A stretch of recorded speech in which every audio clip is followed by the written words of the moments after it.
sekalian yang saya hormati, perkenalkan nama saya Gita Ari Prameswari Kaurian, SHMH. Saya sebagai mediator yang telah dipilih oleh para pihak sekalian dalam perkara lawan prestasi ini. Yang selanjutnya saya berikan kesempatan kepada para pihak untuk memperkenalkan diri. Silakan pihak pertama untuk memperkenalkan diri. Perkenalkan, saya Nabila Syifa. Di sini saya sebagai pihak pertama. Silakan pihak kedua memperkenalkan diri. Perkenalkan, nama saya Nisa Salam, selaku ahli warisnya dari Al-Mahmum Tuan Dato' Badade. Saya di sini sebagai pihak kedua. Baiklah, jika begitu, dikarenakan para pihak sekalian sudah bersedia untuk mengikuti proses mediasi ini, maka mari kita langsung saja. Pertama-tama, saya ingin menjelaskan bahwa mediasi yang ditempuh saat ini tidak lain merupakan cara penyelesaian sengketa melalui proses perundingan untuk memperoleh kesepakatan para pihak dengan dibantu oleh mediator. Manfaat dari mediasi adalah untuk menyelesaikan sengketa secara lebih sederhana, cepat, dan biaya ringan sesuai dengan kebutuhan dan kepentingan serta tetap menjaga hubungan baik. Wajib para pihak ketahui bahwa pada dasarnya mediasi bersifat tertutup, kecuali para pihak berkehendak lain, dan proses mediasi berlangsung paling lama 30 hari sejak penetapan perintah melakukan mediasi. Adapun saya sebagai mediator merupakan pihak netral yang membantu para pihak dalam proses perundingan guna mencari berbagai kemungkinan penyelesaian sengketa tanpa menggunakan cara yang memutus dan memaksakan sebuah penyelesaian. Di dalam pelaksanaan mediasi, kita juga mengenal adanya prinsip-prinsip dalam mediasi, yaitu antara lain yang pertama, imparsial, yang berarti tidak memihak atau netral. Yang kedua, tidak punya hak memutus karena keputusan diambil berdasar kesepakatan para pihak. Berikutnya yaitu kerahasiaan. Seluruh yang terjadi dalam proses mediasi bersifat rahasia, dan yang terakhir adalah kaukus, artinya jika diperlukan mediator dapat melakukan pertemuan terpisah dengan para pihak. Baiklah, untuk mempersingkat waktu dan saya bacakan urutan mediasi yaitu sebagai berikut. Yang pertama, bahwa pertemuan mediasi hari ini yaitu sebatas perkenalan mediator dan para pihak, menjelaskan maksud dan tujuan manfaat mediasi, menjelaskan sifat proses mediasi, menjelaskan peran mediasi, dan membuat jadwal pelaksanaan mediasi dengan para pihak serta kesepakatan tertib selama proses mediasi. Yang kedua, bahwa pertemuan kedua mediasi yaitu penyampaian resu perkara dan usulan perdamaian oleh masing-masing pihak paling lama 5 hari setelah penetapan pertemuan mediasi pertama. Yang ketiga, bahwa saya sebagai mediator akan menginventarisasi permasalahan dan mengagendakan pembahasan berdasarkan skala prioritas untuk pertemuan selanjutnya. Yang keempat, bahwa saya sebagai mediator memfasilitasi dan mendorong para pihak untuk menelusuri dan menggali kepentingan para pihak dan mencari berbagai pilihan penyelesaian yang terbaik bagi para pihak serta bekerja sama mencapai permasalahan. Yang kelima, apabila proses mediasi mencapai kesepakatan, maka kesepakatan tersebut dituangkan dalam kesepakatan perdamaian dan para pihak dapat memilih kesepakatan perdamaian akan dikuatkan dengan akta perdamaian atau mencabut gugatan. Baiklah, apakah para pihak mengerti terkait pelaksanaan mediasi ini? Atau perlu saya ulangi untuk menjelaskan lagi? Sudah jelas. Baik, para pihak sudah mengerti, maka saya akan menentukan jadwal terkait pertemuan kedua mediasi. Apakah para pihak keberatan jika pertemuan kedua mediasi dilaksanakan pada hari Kamis tanggal 14 November 2021 pukul 10 WIB di tempat ruang mediasi? Tidak keberatan. Oke. Pada pertemuan kedua mediasi akan dilaksanakan penyampaian resu perkara dan usulan perdamaian dari para pihak. Baik, selanjutnya akan dibicarakan tentang selama melakukan proses mediasi yaitu sebagai berikut. Yang pertama, para pihak wajib beritikat baik, hadir dan mengikuti jadwal mediasi yang telah ditentukan serta berperan aktif dalam proses mediasi. Yang kedua, para pihak harus berbicara secara bergantian setelah dipersilakan mediator. Yang ketiga, para pihak tidak boleh saling melakukan pembicaraan. Yang keempat, para pihak tidak saling menyerang baik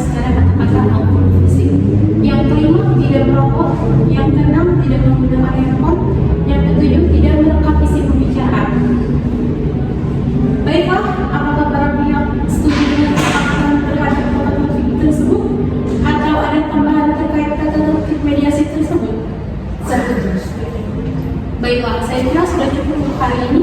Terima kasih kepada pihak sudah hadir dalam pertemuan mediasi ini.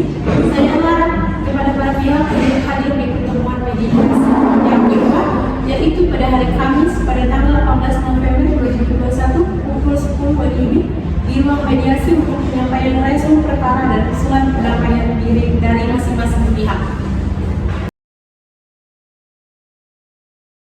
Selamat siang para pihak yang saya hormati. Sebelum kita memulai mediasi pada pertemuan kedua ini, saya harap para pihak bisa menaati tata tertib yang telah disepakati pada pertemuan pertama. Sebelum kita memulai, saya akan menanyakan kabar. Bagaimana kabar pihak pertama? Alhamdulillah Baik. Bagaimana kabar pihak kedua? Alhamdulillah baik. Oke. Untuk memulai mediasi, bagaimana kita mulai dengan mendengar keterangan dari pihak pertama terlebih dahulu. Silakan pihak pertama. Baik, terima kasih atas waktu yang telah diberikan. Jadi begini, saya dengan Datuk Tuan Bedande melakukan jual beli dengan total senilai 2.810 juta rupiah, di mana pembayaran tersebut akan diangsur sebanyak 4 kali. Pembayaran tersebut dimulai dari 6 Desember 2019, kemudian pembayaran kedua pada 8 Juli 2020, dilanjutkan pembayaran ketiga pada 18 Agustus 2020, dan berakhir di tanggal 18 November 2020. Pada saat itu, Datuk Tuan Bedande membayar angsuran pertama dan kedua tepat waktu sesuai dengan tanggal yang sudah disepakati. Namun, saat jatuh tempo pada pembayaran angsuran ketiga dan keempat, Datuk Tuan Bedande tidak menyelesaikan pembayarannya dan seharusnya pada saat itu membayar denda senilai 1 juta per hari. Tetapi pada kenyataannya, sampai Datuk Tuan Bedande meninggal pada tanggal 10 Maret 2021, artinya sudah lewat dari 30 hari, sebagaimana telah diatur dalam pasal 6, bahkan sampai 5 November 2021 pun, ibumu selaku ahli waris yang sah dari Datuk Tuan Bedande belum memenuhi kewajibannya sebagai pihak kedua. Dan meneruskan perjanjian ini, maka dapat kita ketahui pihak kedua telah melakukan manifestasi. Baik, kalau boleh saya tahu, objek dari transaksi antara Ibu Nabila dan almarhum Datuk Tuan Bedande apa ya? 3 bidang tanah. Yang pertama memiliki luas kurang lebih 765 meter persegi. Yang kedua memiliki luas kurang lebih 3.500 meter persegi. Dan yang ketiga memiliki luas kurang lebih 2.700 meter persegi. Baik. Jadi, kalau boleh saya simpulkan bahwa Ibu Nabila dan almarhum Datuk Tuan Bedande telah melakukan perjanjian pengikatan jual beli terbukti dari PPAT yang saya terima, yaitu dengan objek 3 bidang tanah. Yang pertama memiliki luas kurang lebih 765 meter persegi, yang kedua memiliki luas kurang lebih 3.500 meter persegi, dan yang ketiga memiliki luas kurang lebih 2.700 meter persegi. Tahap pembayaran 4 kali. Datuk Tuan Bedande melakukan angsuran pertama dan kedua dengan tepat waktu pada pembayaran ketiga dan keempat. Sudah jatuh tempo, tidak menyelesaikan pembayaran tersebut dan mendapatkan denda. Sehingga sampai pada tanggal 10 Maret 2021 beliau meninggal, dan sampai sekarang pun angsuran pembayaran dan denda tersebut belum dibayarkan juga. Benar begitu? Benar. Lalu solusi apa yang Ibu Nabila inginkan dari mediasi ini? Seperti yang sudah saya sampaikan sebelumnya, bahwa saya merasa tidak adil dan telah dirugikan atas transaksi jual beli tanah ini, di mana sebelumnya kami sudah sepakat untuk menyelesaikan pembayaran dalam 4 kali angsuran. Tetapi pada angsuran ketiga dan keempat, pihak kedua tidak menjalankan kewajibannya sebagaimana yang telah kami sepakati. Benar begitu, Ibu Nabila? Yang benar. Baiklah, selanjutnya saya persilakan kepada ibumu selaku ahli waris untuk menyampaikan permasalahannya. Baik, terima kasih atas kesempatannya. Berdasarkan Ibu Nabila katakan bahwa adanya kesepakatan jangka waktu pembayaran di perjanjian memang benar adanya. Jadi bukannya saya tidak bertanggung jawab atas perjanjian tersebut, tapi saat itu saya masih sedih karena ditinggalkan oleh suami saya. Jadi tidak sempat untuk memikirkan hal lain. Baik, Ibu, saya persilakan Ibu Nabila untuk berbicara. Jadi begini Bu, almarhum Pak Datuk meninggal pada 10 Maret 2021. Dan setelahnya saya juga sudah memberitahukan pada ibu bahwasanya suami ibu memiliki perjanjian jual beli tanah pada saya yang belum dilunasi. Saya juga sudah sangat sabar menunggu kapan ibu mau menyelesaikan masalah ini. Hingga saya berkali-kali berkunjung ke rumah ibu, tapi tidak ada respon baik yang bisa saya dapatkan. Baik Ibu Nabila, mohon tenang terlebih dahulu. Bagaimana Ibu aku mediator. Jadi begini Nadia, saat ibu berkunjung ke rumah saya, seluruh anggota keluarga saat itu sedang di rumah sakit. Karena sehingga saat ibu berkunjung rumah dalam keadaan kosong. Baik ibumu, bagaimana Ibu Nabila? Wah, padahal saya tidak hanya sekali 2 kali loh berkunjung ke rumah ibu. Ya sudah, tidak begitu. Saya ingin perjanjian ini dibatalkan saja. Walaupun sebenarnya dengan berat hati atas kerugian yang saya alami yang begitu besar. Bagaimana ibumu? Saya tidak setuju. Apabila perjanjian ini dibatalkan, saya tetap melanjutkan perjanjian ini dengan perjanjian baru dan akan mempertimbangkan penawaran yang akan diajukan oleh Bu Nabila. Bagaimana Ibu Nabila?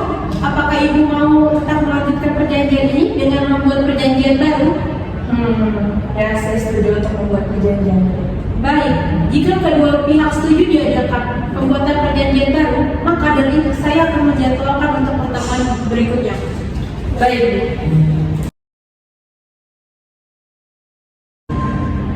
Selamat siang para pihak yang saya hormati. Saya harap para pihak sekalian bisa menaati tata tertib yang telah disepakati tersebut. Sebelum kita memulai mediasi, terlebih dahulu saya akan menanyakan kabar. Bagaimana kabar Ibu Nabila? Alhamdulillah, Bu. Bagaimana kabar Ibumu? Alhamdulillah baik. Baik. Untuk memulai mediasi kali ini, kita akan memulainya dengan melanjutkan pembahasan terkait penawaran yang diajukan Ibu Nabila pada pertemuan kemarin. Jadi begini, saya memiliki penawaran yang mana dalam hal ini bisa disepakati juga ataupun tidak. Bagaimana jika saya mencarikan pembeli baru atau bisa kita sebut pihak ketiga? Mengingat dalam hal ini, pihak pertama sudah sangat dirugikan dan pihak kedua juga kesulitan dalam melanjutkan pembayaran yang telah disepakati sebelumnya oleh suami dengan pihak pertama. Ya, Bu Mediator, saya setuju atas penawaran yang Ibu berikan. Maaf, Bu Mediator dan Bu Nabila. Dalam hal ini, saya keberatan dan tidak setuju atas penawaran yang Ibu berikan. Mengingat kami sudah melakukan pembayaran pertama dan kedua sebelumnya, dan tanah tersebut juga akan kami jadikan tempat untuk membuat kos-kosan dan ruko, dan saat ini sangat sulit mencari tanah dengan letak yang strategis. Apabila dengan kondisi saya saat ini yang sudah tidak memiliki suami dengan anak yang masih kecil. Jadi ini maunya seperti apa? Tolong pikirkan juga, saya selaku pihak yang sangat amat dirugikan dalam hal ini. Bukan hanya bisa saja yang memiliki kebutuhan, namun saya juga butuh. Sabar Ibu Nabila, harap tenang ya. Kita akan mendengarkan tanggapan dari Ibu Umu terlebih dahulu. Silakan Ibu Umu. Baik, Bu. Terima kasih atas kesempatannya. Di sini, saya selaku ahli waris akan melakukan sisa pembayaran transaksi tanah yang disepakati oleh suami saya dan Bu Nabila. Tetapi saya ingin mengajukan perjanjian ulang yang mana pembayaran biasa 3 kali dalam kurun waktu 1 tahun, agar kebutuhan anak saya juga tidak terganggu, dan denda yang didapatkan selama tidak melakukan pembayaran saya meminta untuk dihapus atau adanya keringanan dalam pembayaran denda tersebut. Bagaimana Ibu Nabila? Apakah Ibu Nabila bersedia apabila Ibu membayar sisa pembayaran dalam waktu 3 bulan pembayaran dan denda tersebut dihapuskan? Jadi begini ya Bu, saya sudah sangat berusaha memaklumi dan memberikan toleransi pada Ibu selama ini. Untuk penawaran Ibu terkait pembayaran yang akan diangsur selama 3 kali dalam 1 tahun, saya tidak keberatan. Namun untuk denda yang seharusnya Ibu bayar sebagaimana telah terdapat dalam pasal 6 dan sudah disetujui sebelumnya, beserta kerugian-kerugian yang saya alami, di mana seharusnya tanah tersebut bisa saya jual kepada pihak lain. Namun saya masih menunggu itikat baik Ibu selama berbulan-bulan, bahkan saya menyetujui ajakan bermediasi dari Ibu ini. Jadi untuk penghapusan denda yang diajukan oleh Ibu Umu, saya tidak setuju. Baik, Ibu Umu, bagaimana tanggapannya? Baik, Bu Nabila. Saya mohon maaf atas penawaran saya yang terkesan melancang. Namun saya meminta untuk diberi keringanan dalam pembayaran denda tersebut. Bagaimana Ibu Nabila? Ya, mungkin saya bisa memberikan keringanan dalam hal ini. Namun saya meminta dalam pembayaran sisa angsuran ketiga dan keempat itu ditambah 10%. Mengingat bahwa harga tanah saat ini sudah mengalami kenaikan dan harganya sudah tidak sama seperti perjanjian di awal yang sudah saya dan Datuk Brigadier sepakati. Silakan Ibu Umu untuk menyampaikan keringanan denda yang diinginkan dan tanggapan yang baru saja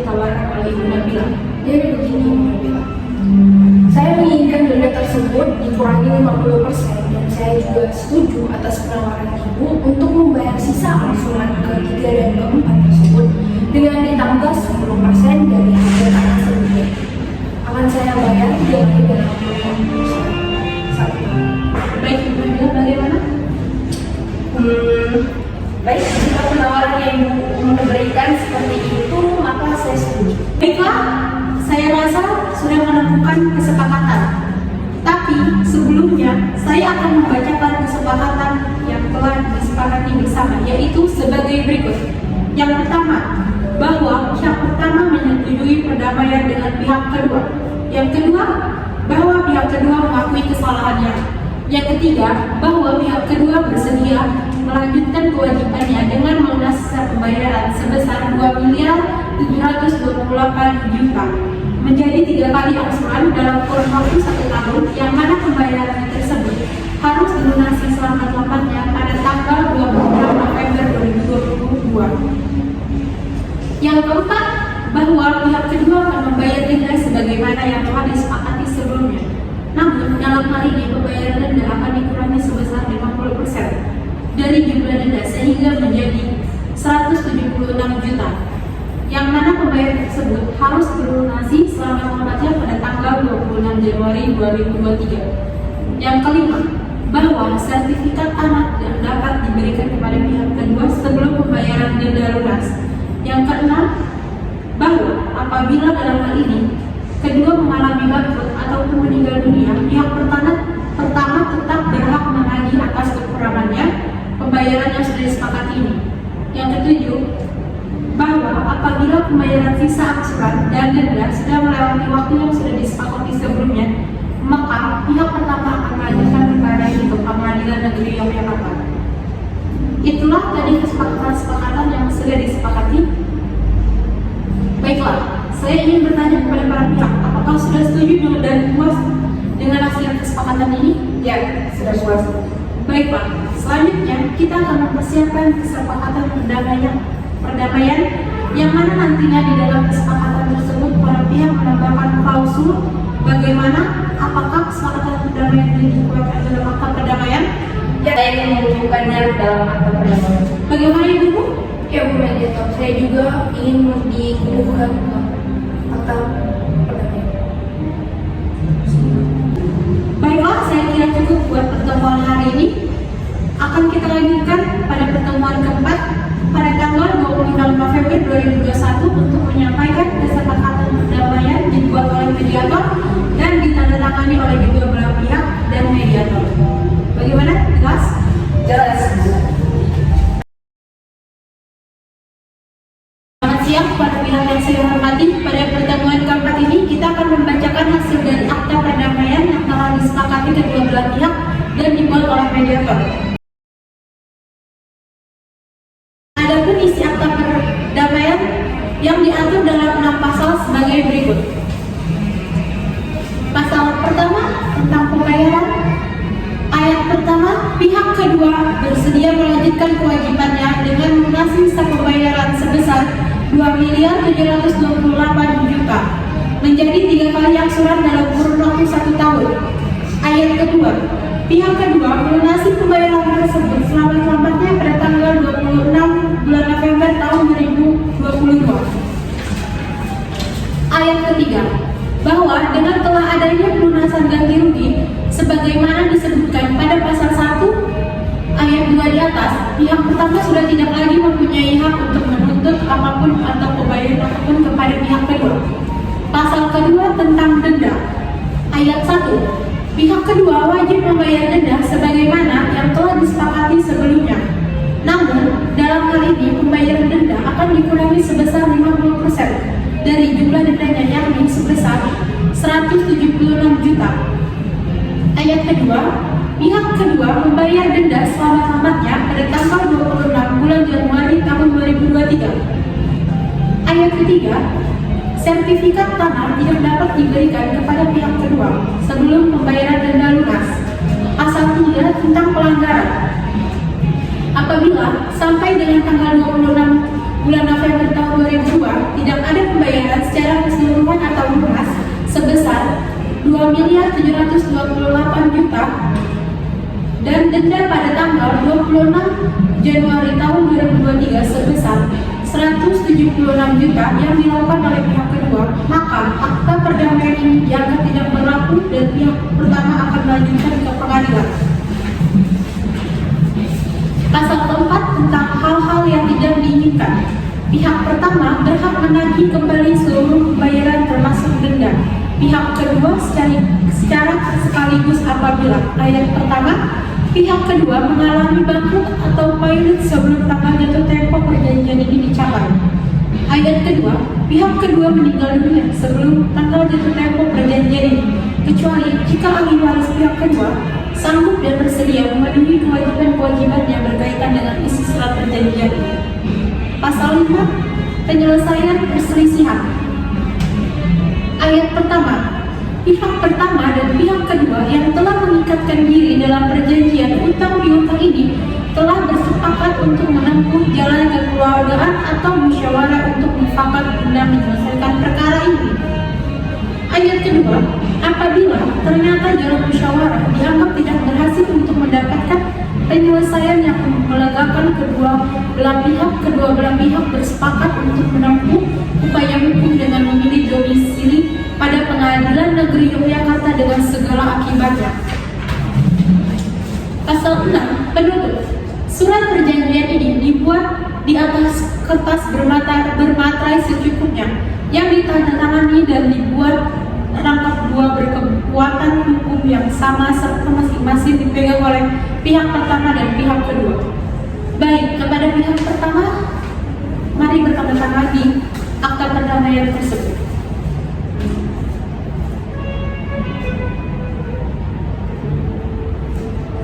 Baik, silakan yang kedua.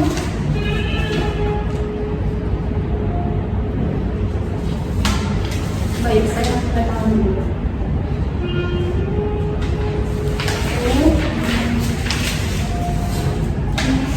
Baiklah, terima kasih banyak kepada Ibu Nabila dan Ibu Umum atas itikat baiknya telah mengikuti mediasi secara penuh dan berperan aktif sampai menemukan solusi dari permasalahan.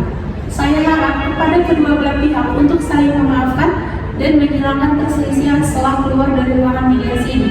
Saya selaku mediator meminta maaf apabila ada kesalahan, kekurangan maupun salah kata.